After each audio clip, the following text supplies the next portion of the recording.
Ya, mulai ya. Ya, assalamualaikum warahmatullahi wabarakatuh. Selamat siang, Sobat Asa Timur Indonesia. Selamat datang di Teras Asa episode kelima. Jadi, Pak I, Teras Asa itu kayak kita kan biasanya ngomong di teras. Tapi kan sekarang di era yang canggih, seolah-olah kita ngomongnya di teras tapi direkam. Seperti itu. Di episode kelima ini rekan Asa Timur Indonesia kita akan ngobrol sama Muhammad Rifai. Muhammad Rifai ini satu angkatan saya di psikologi. Iya, betul Li? Betul, betul sekali. Betul sekali. Jadi Fai kita sudah kenal berjalan 10 tahun. 2014, 2014. Ya, 10 tahun hampir. Ya, bulan ini 10 tahun harusnya. Bisa background sedikit Pak, Fai orang dari mana? Oke, mungkin Assalamualaikum warahmatullahi wabarakatuh. Waalaikumsalam warahmatullahi wabarakatuh. Terus selamat siang. Mungkin sedikit perkenalan, nama saya Muhammad Rifai. Biasa dipanggil Pai atau Fai. Saya lulusan Fakultas Psikologi Universitas Negeri Makassar angkatan 2014. Saya tinggalnya di Sudiang. Sekarang itu lagi aktif-aktifnya atau masih menggeluti dunia SDM, dunia HRD. Itu mungkin kenapa di HRD, mungkin karena selain background pendidikan dari psikologi, terus saya juga memiliki ketertarikan bagaimana berinteraksi dengan manusia terkait mengolah kebutuhannya manusia, terus bagaimana manusia ini dikembangkan. Mungkin dari itu saya tertarik terjun di dunia HR. Selain itu juga mungkin kalau dari segi background pendidikan untuk HRD itu yang paling mudah diraih sebenarnya untuk kita lulusan S1 psikologi. Karena kalau untuk terjun di dunia mungkin dosen atau di bagian lembaga-lembaga yang lain, itu harus lanjut. Jadi mungkin kesempatan yang paling besar buat saya itu terjun di dunia HR sebenarnya. Mungkin itu sedikit perkenalan. Sekarang posisinya apa Pak I? Oke, saya sekarang kerja di PT Ruang Satu Rasa. Mungkin orang belum tahu PT Ruang Satu Rasa ini produk bisnisnya atau produknya itu apa. Ya. Mungkin orang lebih tahunya itu Testi Indonesia. Nah, Testi Indonesia itu salah satu unit bisnisnya dari perusahaan kami. PT Ruang Satu Rasa itu manajemen atau induknya. Selain Testi Indonesia, mungkin sedikit promosi juga selain Testi Indonesia ada juga unit bisnis kami yang lain itu namanya Crafty Pastry. Jadi kalau teman-teman mungkin pernah coba yang donat yang ada di Testi, itu dari sister company-nya kami. Itu disuplai dari Crafty Pastry tersebut. Jadi dua unit bisnis yang sekarang. Untuk posisi awalnya itu saya masuk sebagai rekrutmen staff, terus dipercayakan untuk mengisi jabatan baru seiring berkembangnya bisnis di lingkup Testi Indonesia waktu itu. Maka ada perubahan struktur yang mana diharapkan struktur itu bisa mengembangkan pastinya profit dan optimalisasi dari proses bisnisnya perusahaan. Terus dibentuklah divisi baru itu, bukan divisi baru tapi dua divisi yang digabung. Dulunya HR dan General Affair itu terpisah, terus disatukan untuk optimalisasi. Jadi pada waktu itu saya dipercayakan untuk mengisi posisi Head of HRGA-nya PT Ruang Satu Rasa. Mungkin posisi itu sudah saya emban hampir setahun belakangan inilah. Mungkin itu sedikit background atau aktivitas saya akhir-akhir ini. Kalau Testi saya biasa dilihat biasa dekat kos PT Ruang Satu Rasa. Nah ini kan tema kita di siang hari ini adalah optimalisasi peran dan jumlah karyawan. Jadi backgroundnya ini baik. Saya ini biasa didengar orang bahas mengenai misalnya proses bisnis, sebagai HR harus dimulai dari mana. Nah di kesempatan ini saya mau belajar ke Rifai, rekan Asa Timur Indonesia. Nah, sebagai HR ini, saya kan juga HR lah toh. Kalau masuk ke perusahaan, apa sih yang harus saya pahami lebih awal ini, Pak? Kalau masuk di perusahaan sebenarnya itu sebagai karyawan baru, sebenarnya sebagai apa namanya orang-orang yang mencari pekerjaan, ya awalnya itu kita harus tahu sebenarnya kita punya skill apa, terus posisi apa yang cocok dengan skill yang kita punya sebenarnya. Selain skill, background pendidikan juga secara administratif sangat menentukan posisi tersebut. Tentu seandainya saya di psikologi waktu itu, background pendidikan saya cocok dengan posisi apa. Selain background pendidikan, kemampuan yang saya punya itu cocok dengan posisi apa. Sebenarnya lebih menganalisis karakter background pendidikan untuk melengkapi berkas administrasi untuk melamar pekerjaan, terus ketertarikan minat dan kompetensi yang kita punya. Sebenarnya kan kompetensi ini terbagi atas dua, hard skill sama soft skill kompetensi. Tapi pada waktu ini melamar pasti kompetensi dulu yang diberikan, administrasi, background pendidikan, pelatihan yang kita punya, atau hal-hal yang terkait dengan posisi yang kita lamar tersebut.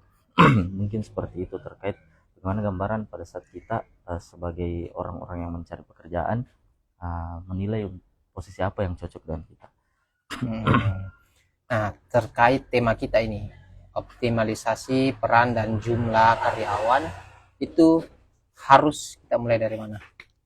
Sebenarnya kalau keterkaitannya itu optimalisasi peran dan jumlah karyawan itu kita berangkat dulu dari visi misinya perusahaan. Visi misi perusahaan ini sangat menentukan keberlangsungan atau strategi atau proses bisnis yang akan dijalankan ke depannya. Sebagai contoh, mungkin saya bawa contoh sedikit di perusahaan saya sebenarnya. Kenapa proses bisnis ini sangat menentukan? Karena itu yang akan nantinya digunakan untuk menganalisis posisi-posisi apa yang akan dibuka nantinya ke depan untuk mencapai tujuan dari visi misi perusahaan tersebut. Selain itu juga proses bisnis ini yang akan membantu untuk menganalisa orang-orang seperti apa yang akan kita pakai. Terus posisi-posisi itu mau selain orangnya, job desk-nya itu apa juga. Dari itu juga proses bisnis itu juga akan membentuk strukturnya organisasi ini. Dibuatkan struktur organisasi, dibuatkan job profile, dibuatkan job desk, dan itu semua rangkaiannya nih ke belakang-belakangnya. Jadi kenapa proses bisnis ini sangat penting? Karena berawal dari proses strategi yang kedepannya akan ditentukan lewat proses bisnis ini, terus penentuan jumlah dan optimalisasi karyawan di setiap posisi atau di setiap divisi ini bagaimana. Sambil contoh, mungkin kalau di Testi sendiri itu proses bisnisnya kami itu minuman cepat saji, konsepnya itu take away bukan dine in gitu. Proses bisnis ini sangat menentukan posisi-posisi apa yang harus ada di bar tersebut. Contoh kalau di posisi di outlet yang take away, pastinya kita tidak butuh yang namanya server biasanya, karena konsepnya datang pesan ambil sendiri. Beda lagi kalau konsepnya dine in yang tidak self service.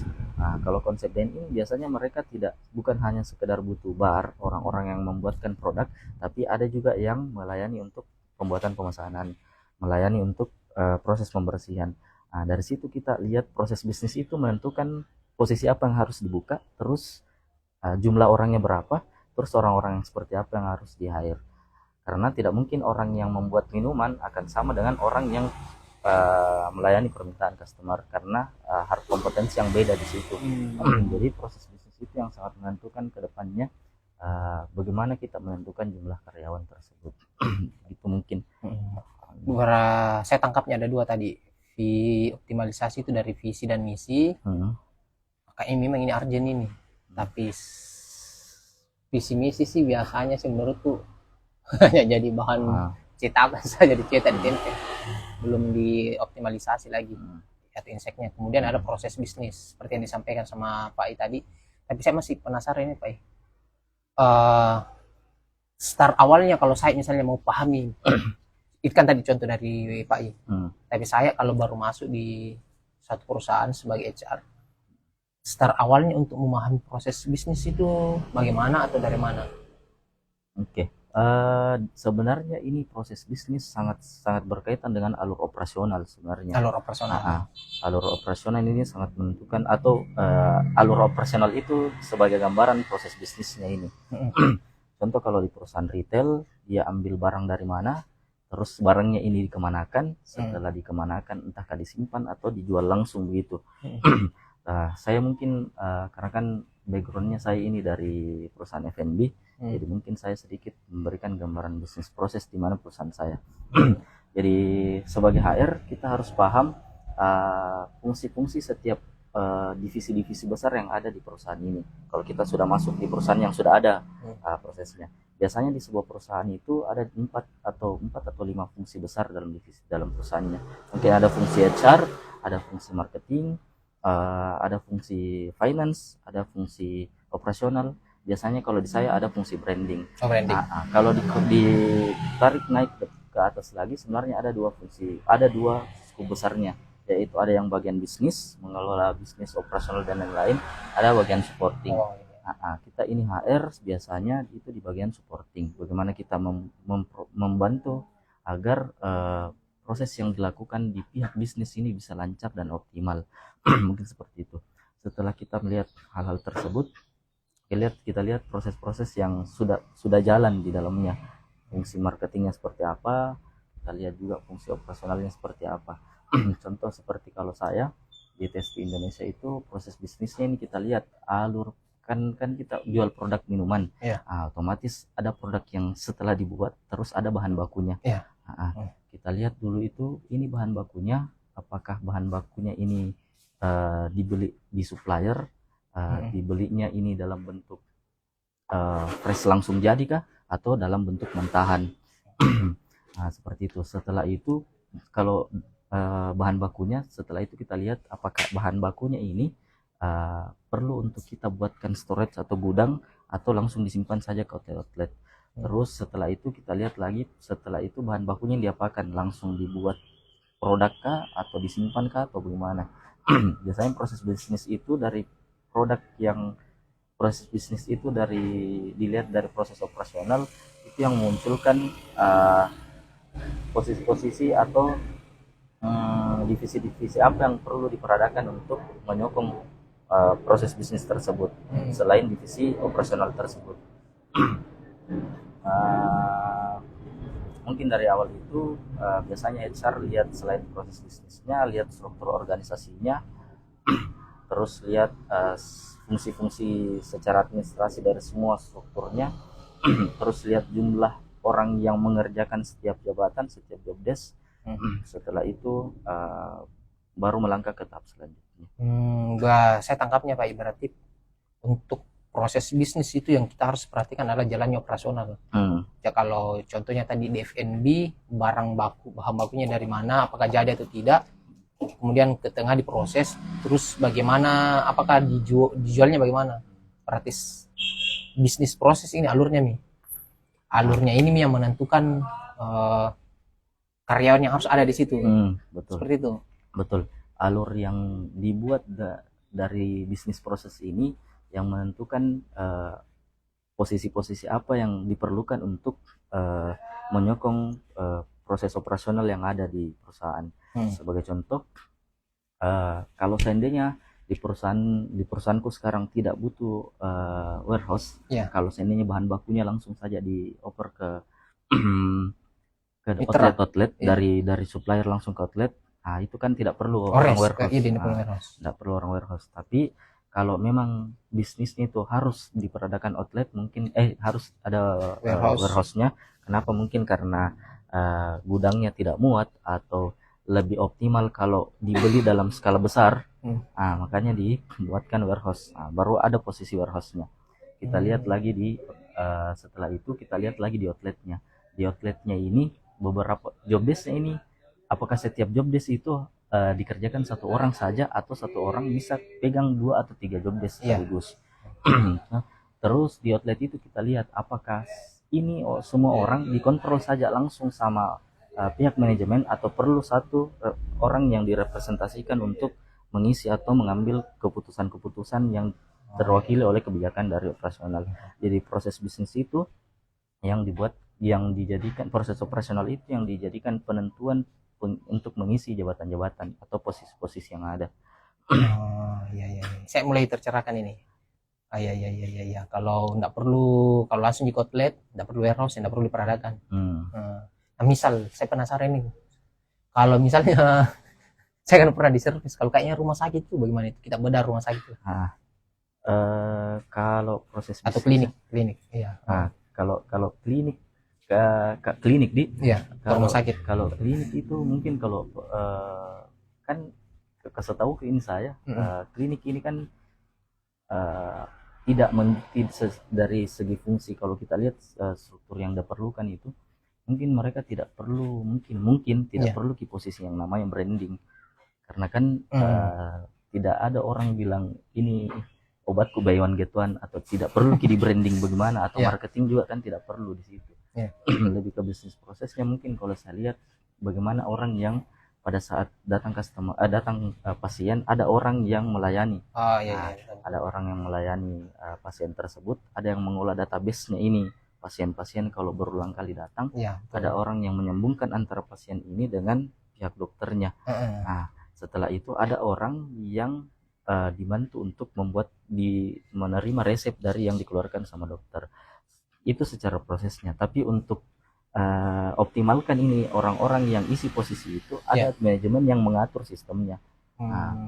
Baik dari segi flow keuangan, bagaimana bisnis ini proses operasionalnya optimal, cash flow-nya aman, itu kan diperlukan orang finance. Terus bagaimana pengelolaan hak dan kewajiban perusahaan terhadap karyawan, kan itu perlu orang HR. Makanya itu dari bisnis proses itu bisa kita lihat posisi-posisi apa yang perlu diperadakan di situ. Itu bisnis proses yang menentukan posisi-posisi yang mengisi posisi-posisi atau orang-orang yang mengisi bagian bisnisnya. Dari bisnis proses itu juga kita lihat bagaimana bisnis proses ini membantu bagaimana operasional ini lancar dengan divisi supportnya juga. Begitu modelnya ini bisnis proses. Jadi kenapa ini bisnis proses sangat berkaitan dengan pemenuhan karyawan, karena kalau kurang akan bermasalah akan terhambat proses bisnisnya. Kalau lebih juga akan overload dan merugikan perusahaan. Makanya proses bisnis ini sangat menentukan terkait bagaimana penentuan orang-orang yang ada di situ. Begitu. Mungkin dulu proses bisnis ini kurang dikaitkan dengan posisi HR, karena kenapa? Karena HR kan lebih ke administratif, tapi kesini arahnya memang HR ini mulai dilibatkan untuk bagaimana proses bisnis ini dijalankan secara optimal, karena kan keluhan-keluhan nantinya itu akan ke HR lagi kembali. Bagaimana tidak dari awal dilibatkan HR untuk bagaimana optimal tidak ini proses bisnis dilakukan. Ini yang baru saya tangkap, ini baru saya dapat juga, artinya proses bisnis lain tadi yang detail dari datang terus diantar ke dokter tuh administrasi, ternyata yang juga adalah perlu diperhatikan ada yang memanage itu di atasnya berarti. Iya, paham. Nah, kalau biasanya sih apa sih yang biasanya keliru itu dalam proses bisnis? Ada nggak tuh biasanya? Kalau yang keliru sebenarnya dalam proses bisnis itu biasanya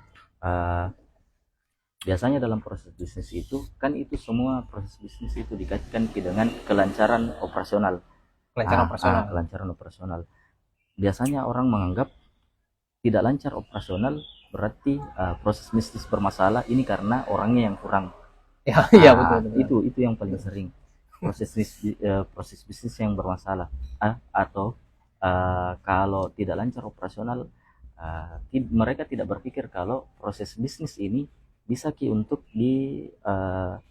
sewaktu-waktu bisa untuk dicek kembali apakah proses yang dijalankan itu sudah benar, sudah mendukung, atau ini yang paling optimal atau enggak. Contoh kayak saya kemarin di testing, kenapa ada perubahan struktur, karena kan kita lihat dari proses bisnis yang selama ini kita jalankan, kita bandingkan dengan struktur yang ada, ternyata terlalu besar, terlalu gemuk strukturnya untuk jalankan ini proses bisnis. Otomatis itu terlalu tumpang tindih ke peran yang ada di dalamnya. Jadi harusnya ini di peran dikerjakan oleh 1 atau 2 orang, ini dikerja oleh 4 orang karena proses bisnisnya itu tidak optimal ki. Makanya ada efisiensi proses bisnisnya juga ini, dengan dioptimalkan seperti itu otomatis akan menurunkan di cost begitu ki mungkin. Berarti proses bisnis itu tidak jadi persoalan dievaluasi. Karena kan kalau saya sih lihatnya kita jarang evaluasi proses bisnis. Yang selalu dievaluasi di lapangan, ini karyawan efektif atau tidak. Ternyata proses bisnisnya yang keliru. Bisa jadi seperti itu. Proses yang atau sistem yang kita buat selama ini kita anggap sudah optimal, ternyata kurang ki. Kenapa? Nah, pada saat dianalisa karyawannya 5, terhambat ki pekerjaannya atau lambat ki, ternyata proses yang kita jalankan itu tidak sesuai ki. Kenapa? Karena tidak optimal ki proses bisnis yang dijalankan. Mungkin saya kasih contoh kayak begini. Biasanya khususnya perusahaan-perusahaan F&B di Makassar itu mereka tidak menganalisi bahwa proses pengambilan barang dari vendor bisa langsung ke outlet. Kalau barang dioper dulu ke gudang, otomatis kita menambah banyak orang untuk mengantar barang itu ke outlet. Kenapa tidak kalau barangnya ini kita oper saja langsung ke outlet? Proses bisnis seperti itu secara sederhana akan mengoptimalkan kinerja, mempercepat, terus mengurangi biaya dari segi kita. Contoh, kalau seandainya barangnya ini kita taruh dulu ke kantor yang tadinya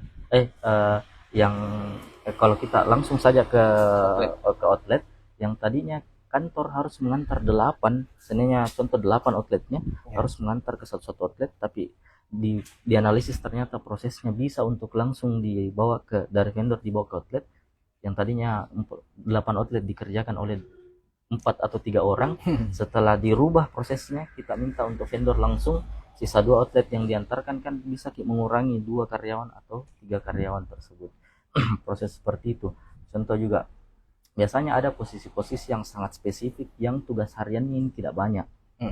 Contoh biasanya itu biasa saya lihat kayak terlalu spesifik seperti videografer mungkin. Videografer ini kan sangat spesifik untuk sekali. Beberapa perusahaan video itu tidak terlalu sering dilakukan. Kenapa tidak cari konten kreator saja untuk optimalisasi peran-peran tersebut. Terus seperti di HR sendiri kan ada beberapa fungsi di HR.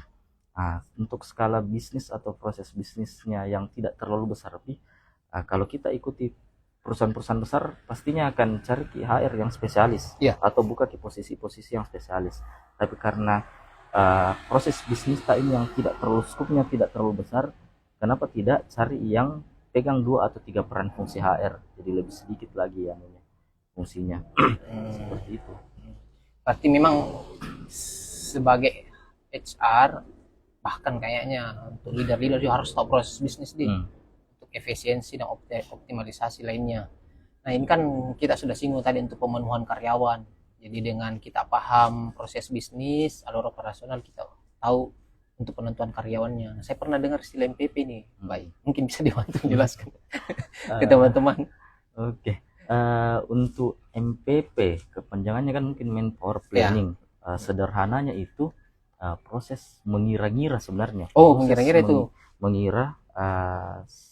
Proses mengira-ngira sebenarnya. Kalau yang saya ikuti beberapa pelatihan seringnya ini coach HR bilang proses mengira.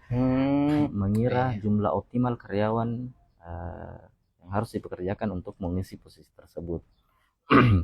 Begitu itu MPP. MPP ini biasanya dirancang di akhir tahun untuk menentukan MPP di tahun yang akan datang.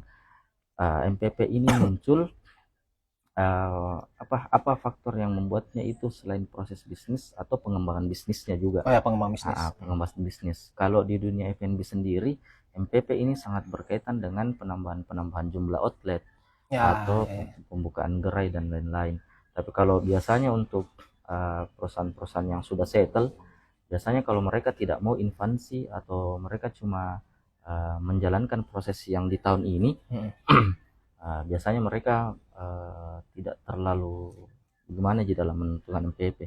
Tapi kalau dari saya sendiri kemarin buat MPP pada saat di tahun 2023 untuk MPP-nya PT Rong Satu Rasa ke untuk di tahun ini sangat bergantung dengan jumlah outlet yang akan dibuka.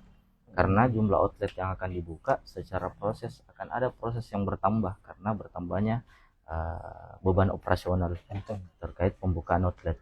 Otomatis dari segi bisnis bertambah bebannya, otomatis dari orang support yang akan menyokong bisnis ini juga akan bertambah. Yang tadinya mungkin di 9 atau 10 outlet HR yang pegang itu cuma 1, tapi karena bertambahnya 4 mungkin bisa ditambah 1 lagi. Begitu. Jadi MPP ini proses mengira-ngira penambahan karyawan, tidak mengira-ngira yang tiba-tiba mengira sebenarnya, tapi ada faktornya. Tapi kalau MPP ini kita lihat kalau perusahaannya ini tidak membuka cabang baru atau tidak ada biasanya itu kenaikan MPP-nya ini bisa dilihat dari wola juga biasa dia pakai orang workload analyze, pengukuran beban kerja. Biasanya juga kalau saya di testi kan ini ada beberapa outlet, contoh outlet ini bagaimana caranya ini kita tentukan bilang outlet ini bisa tambah karyawan atau enggak. Atau seandainya di outlet testi mungkin di BTP karyawannya sekarang 9 sama supervisornya. Kapan waktunya saya atau tim HR meng-ACC kalau pihak operasional meminta untuk adanya penambahan di outlet ini. Biasanya itu kita berangkat dari omsetnya. Jadi ada persyaratan di situ untuk menaikkan omset. Secara tidak langsung kalau omset naik, otomatis beban kerja di outlet itu pasti meningkat. Gitu.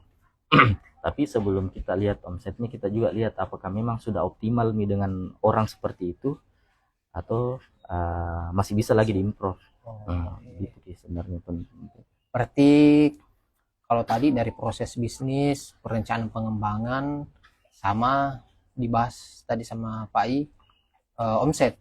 Jadi kalau omsetnya dalam skala waktu tertentu naik, maka salah satu solusinya untuk tetap mempertahankan omset itu begitu terus adalah karyawannya yang ditambah. Nah, tidak apa-apa tuh bahas case. Kalau case-nya misalnya begini Pak I, seperti yang saya curhat lagi sama Pak I.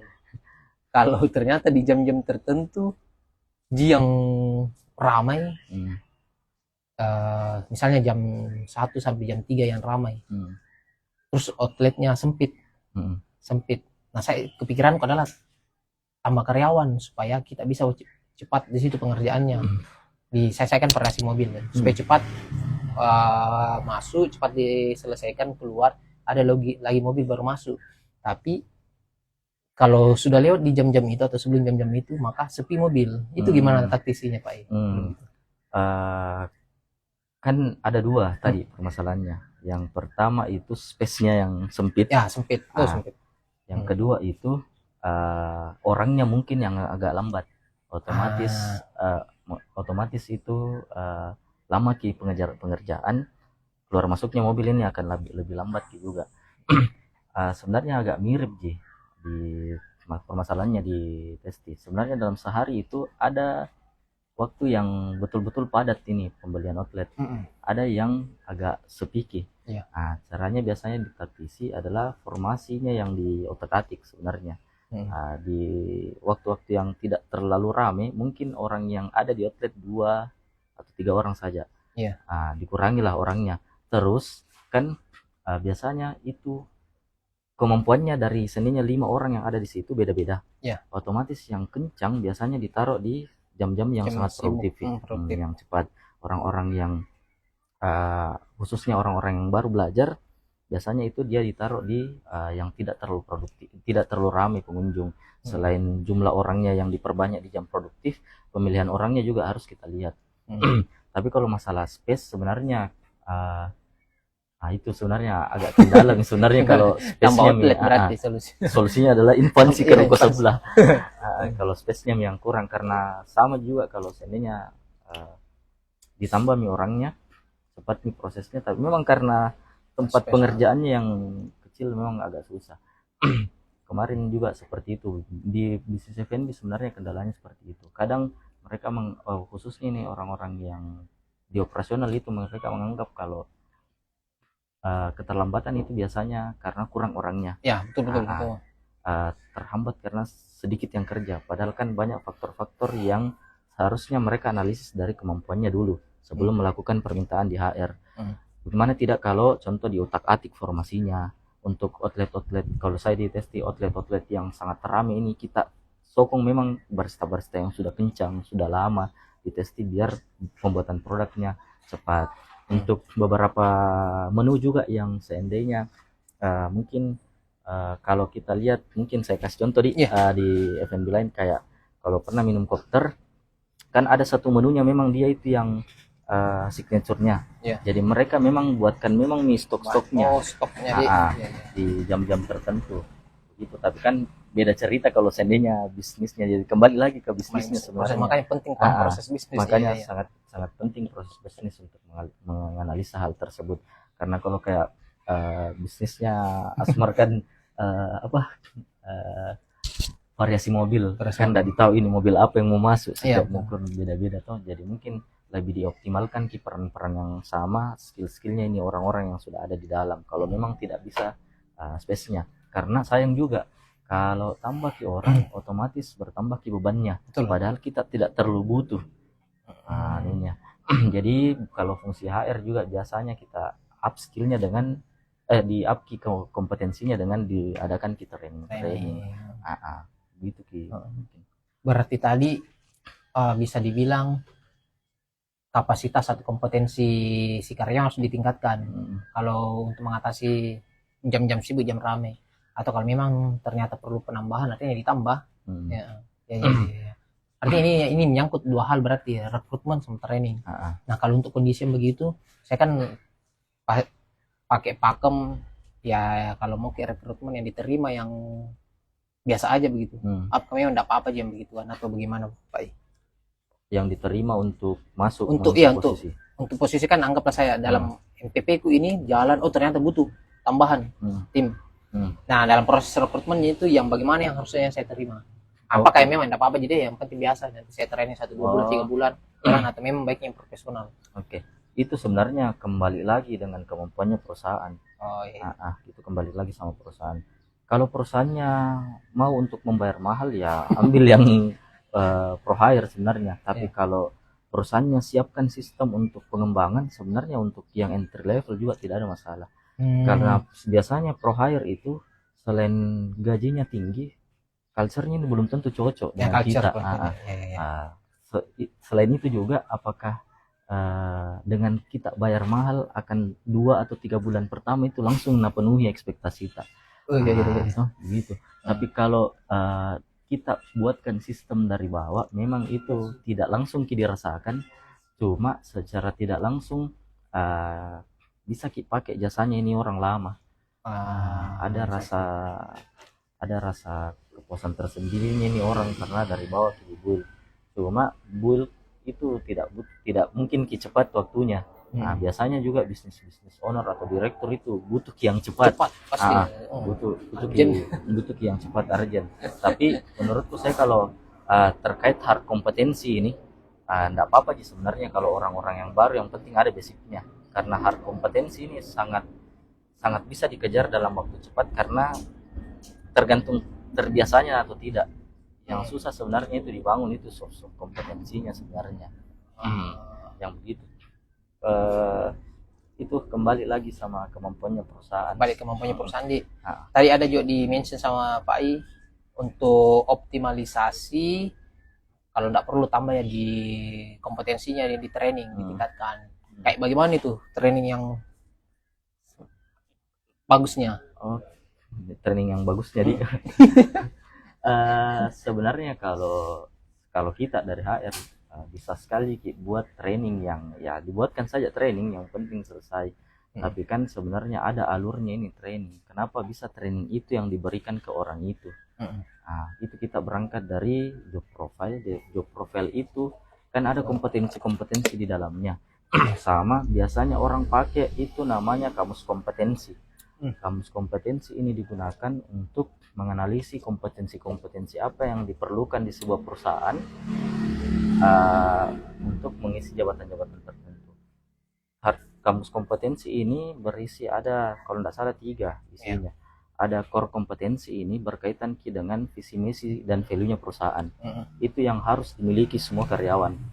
Jadi tugas HR khususnya untuk rekrutmen, atau biasanya sekarang bilang orang talent acquisition talent acquisition. Itu harus cari kandidat yang betul-betul secara core value ada core value-nya perusahaan ada di dirinya muncul. Terus ada namanya fungsional kompetensi. Ini berkaitan dengan pekerjaannya yang akan dijalankan. Contoh seperti HR rekrutmen, mereka harus tahu rekrutmen seperti apa, proses rekrutmen, memahami alat tes. Itu yang fungsi yang itu. Terus ada namanya manajerial kompetensi. Ini untuk jabatan-jabatan tertentu.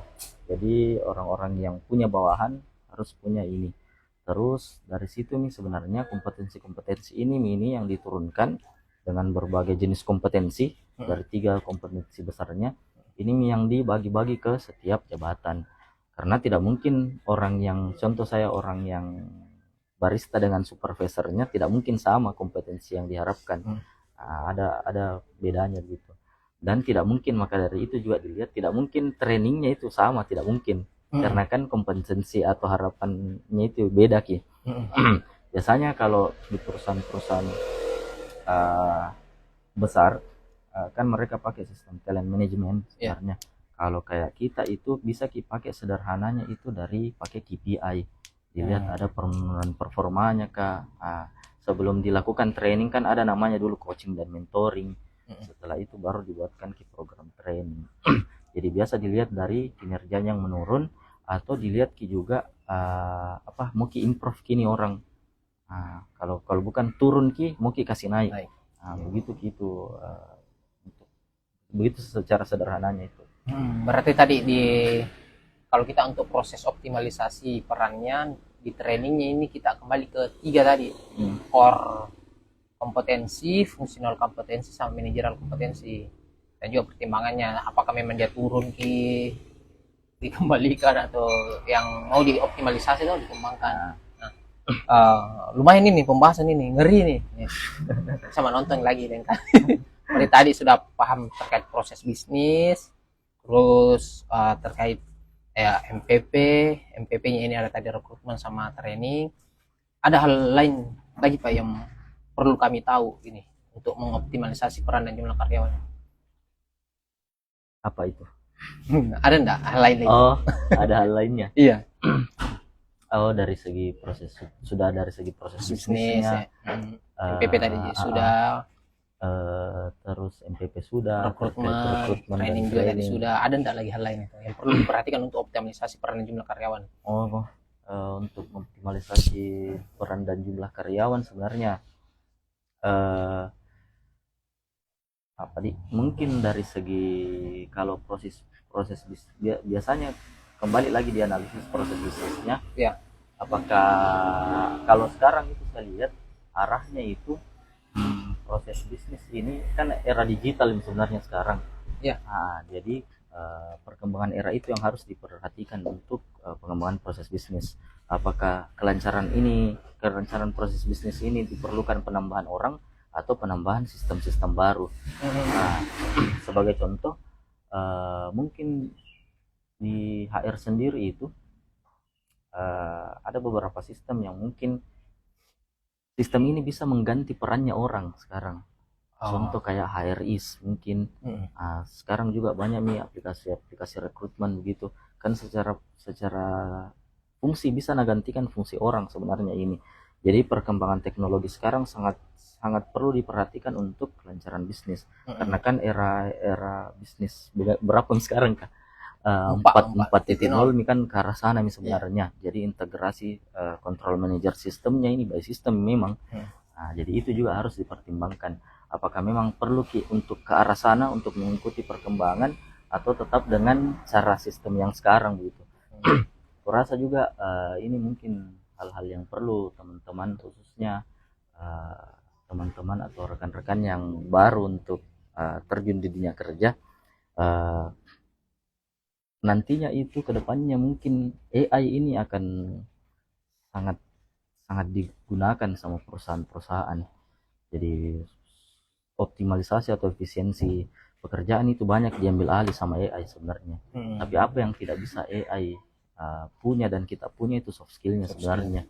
Jadi secara administrasi AI bisa cover yang diperlukan perusahaan, tapi leadership, kemampuan teamwork, problem solving itu tidak bisa AI kerja itu sebenarnya. Jadi itu yang perlu diimprove untuk kita bukan cuma teman-teman yang baru, kita juga ini yang masih mau berjuang di dunia industri harus pertimbangkan itu. Terus lebih pahami lagi apa tugas dan fungsi utamanya sebuah jabatan ini, apakah job desk dan tugas hariannya. Kan ada namanya tugas pokok, tugas tambahan, tugas lain-lain. Apakah ini sudah tugas lain-lainnya banyak, tugas lain-lainnya nanti yang banyak, atau tugas tambahan yang banyak, ternyata tugas pokoknya tidak banyak. Itu semua itu hal-hal yang harus dipertimbangkan, karena peran dan ini berkaitan sekali dengan orang yang jalankan di fungsi tersebut.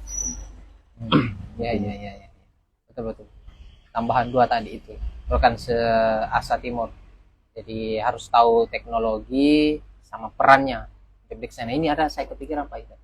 Kalau misalnya kita anggaplah bisnisnya jalan nih, tiba-tiba ada orang yang masuk HR yang berpengalaman, ternyata proses bisnisnya ada yang keliru, banyak karyawannya, solusinya apa? Pecat. Sebenarnya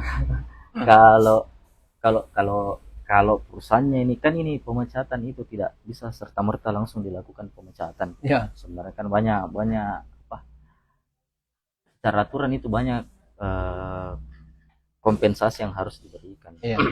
Kalau menurutku saya, kalau memang sudah banyak sekali nih di dalam itu mungkin kalau mungkin yang sepengetahuanku ini dicarikan dulu posisi-posisi yang ini orang cocoknya di posisi yang mana, diturunkannya ini disesuai dengan kemampuannya. Kan biasanya perusahaan yang begituan itu ada di perusahaan-perusahaan yang baru berkembang, tiba-tiba masuk sistem atau orang yang bagus dalam menganalisa proses bisnis. Biasanya itu dia rombak strukturnya dulu. Yang paling pertama dia rombak dulu struktur organisasinya, dia hilangkan posisi yang tidak perlu, diperadakan posisi yang harusnya perlu, terus dioptimalkan orang-orangnya di dalam. Biasanya itu kalau tidak dengan pemecatan, biasanya dipindahkan ke posisi-posisi atau divisi yang sesuai dengan kompetensinya. Artinya dimanfaatkan terlebih dahulu.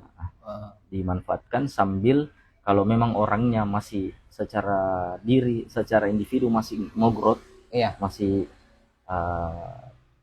masih semangat lah bekerja di itu perusahaan, sambil kita sokong dengan training-training yang khusus untuk jabatannya tersebut. Kalau memang sudah tidak cocok nih, baru kita direncanakan untuk pemutusan hubungan kerja. Iya. Baik, luar biasa pembahasan ini siang hari ini. Di waktu orang mungkin tidur, kita malah ngobrol ya hal yang luar biasa ini. Kalau orang menikmati minggunya dengan tidur. Saya sudah dapat gambaran ini untuk mengoptimalisasi jumlah dan peran karyawan. Kita ke penutup, ada mau disampaikan untuk penonton sebelum diakhiri live ini, Pak? Mungkin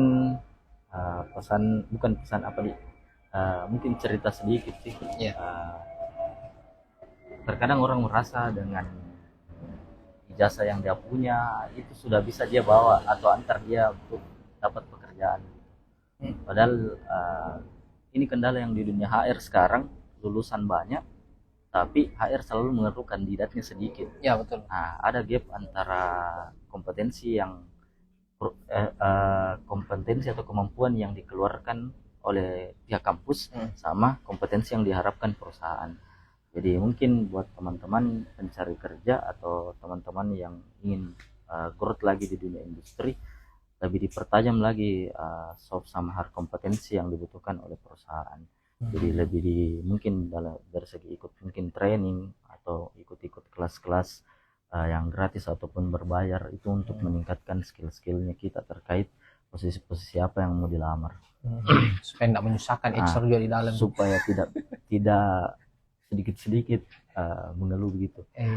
Karena kebanyakan itu keluhannya kualitas SDM-nya yang agak susah untuk capai standar yang diharapkan sama perusahaan. Karena entahkah tidak sinkron antara kurikulum yang dirancang sama pihak kampus sama kompetensi yang diharapkan oleh pihak perusahaan. Entah begitu atau mungkin mahasiswanya yang malas cari tahu. Nah, tapi kan sekarang ada ini juga namanya apa itu kampus merdeka yang magang-magang begitu kan, sangat terbantu sebenarnya itu. Mungkin itu dari saya sedikit. Oke, baik, makasih banyak ini Pak I. Waktunya obrolannya dengan Asa Timur Indonesia. Plan kedepannya Pak I masih mau menekuni di berarti dunia HRGA? Kalau saya masih mau di HRGA. Kalau mungkin paham nih untuk kan fungsi HR banyak, fungsi GA banyak. Mungkin kalau lumayan paham terkait itu mungkin baru berpikir entahkah masih tetap menggeluti itu tapi dengan level perusahaan yang lebih besar ataukah pindah ke tidak jadi supporting lagi ke bisnis lagi mungkin, entah bagaimana. Amin. Baik, semoga di waktu nanti masih bisa ngomong lagi hal yang lebih ngeri lagi. Amin. Siap. Oke, sobat Asa Timur Indonesia, obrolan kita siang hari ini semoga dipahami baik oleh teman-teman. Saya juga ini alhamdulillah dapat insight banyak. Masih banyak ini waktunya Pak I. Sama saya juga makasih sudah dipercayakan sharing dengan Pak Asmar di sini. Terpercayalah, masa dia terpercaya. Baik, kita tutup obrolannya dengan ucapan wassalamualaikum warahmatullahi wabarakatuh. Dadah. Ya, kami yang begini.